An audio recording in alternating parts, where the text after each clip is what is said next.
Saying all of that, I will move on. Sustainability. We're all consumers. I don't know if anybody understands what sustainability is in terms of animal production, but when you go and buy meat at the counter, what you're thinking, sustainability is. Probably to simplify it, I will put it into these 4 columns that obviously to produce sustainably, farmers need to turn a profit. Without a profit, there's no food. What we notice more and more on the increase is the focus on animal welfare. I mean, I think that we all agree that if we're going to produce animals for meat consumption, the least we could offer them is a life worth living. So therefore, there is more and more focus on animal welfare, and as such, animal health. The two, in a way, go hand in hand. What you tend to notice, and certainly very much so in the UK, top production in the UK, farmers tend to focus on animal welfare first, with the realization that if the animals experience good welfare, then production itself will improve, because a healthy animal is going to perform a lot better than a not so healthy animal. And the last cornerstone, of course, which is what I'm going to focus on now, is the environment. It's very important that, not only in terms of sustainability is the farmer remains in a healthy business, the animals have a life worth living, but at the same time, we should also protect the environment. Without a planet in the future, there will be no us. The idea that we could bring all of that together, certainly in terms of informing the consumer, not that anyone particularly looks closely at their food labeling, but if you sort of turn over a pack of chicken and you scan, it'll tell you a lot of information about what sustainability apparently is, but actually, usually a lot of that information is not based on objective facts. It's usually based on the idea of.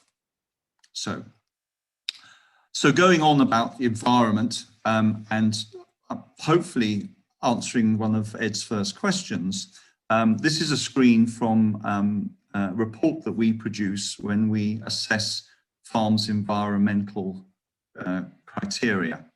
And what you see here is a breakdown between the top 2 zones is the emissions, the pollution that's created from a farm.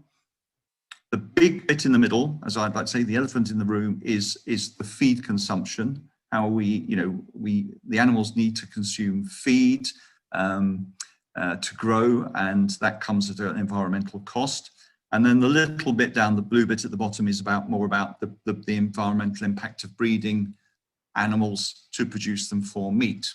Okay, so in a minute I'll show you a screen of the impact of the technology I'll talk about in terms of reducing emissions, but I would like to put this screen in a little bit of context.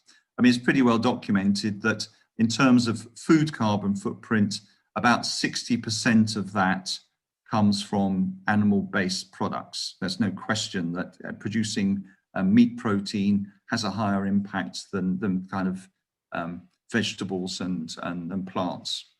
However, if we put it in the context, and I've pulled these figures off the internet, a typical European will probably consume about 50 kilograms of meat a year. So if we base that just on pigs and chickens, and we look at this graph, this column, the first left benchmark column, 4.18 kilograms of carbon produced to deliver 1 kilogram of chicken meat, right? Then we can assume that the average consumer in Europe today, Western Europe today, their meat consumption will produce around 200 kilograms of carbon footprint, okay? But if we put it in the context of how much carbon we are producing per capita, and this is very much an average, around 10 tons of carbon a year, or 10,000 kilograms, then putting animal production in the context of our overall carbon footprint, still it's relatively small. There's no reason why we should still address this, but it is relatively small. And I always sometimes mention that a cat, for example, produces 310 kilograms of carbon and a dog 440. So that somehow puts meat production in context, but that's not to say that we shouldn't be doing something about it, okay? This is just a slide focusing on the emission bit, because that's an important part of the discussion. This is just a graph of the impact of air scrubbing on ammonia abatement. So air scrubbers tend to deal with ammonia reduction, dust reduction, and odor reduction. They are the three main pollutants from pig and poultry production. The preamble to this, Fiona asked me, was I going to talk about methane? I'm not going to talk about methane today, only to say that we are looking at it. There's nothing conclusive that's been decided on how we will deal with methane. It's a kind of more watch this space.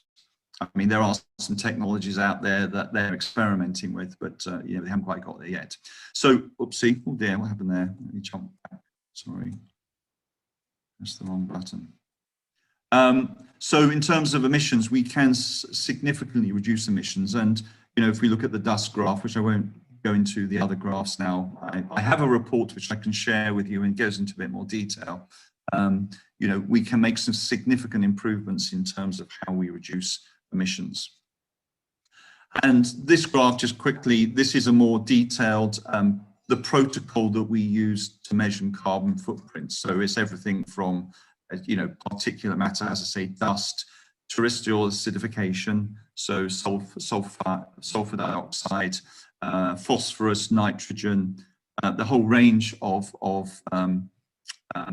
elements that we emit from farm production that create emissions and pollution.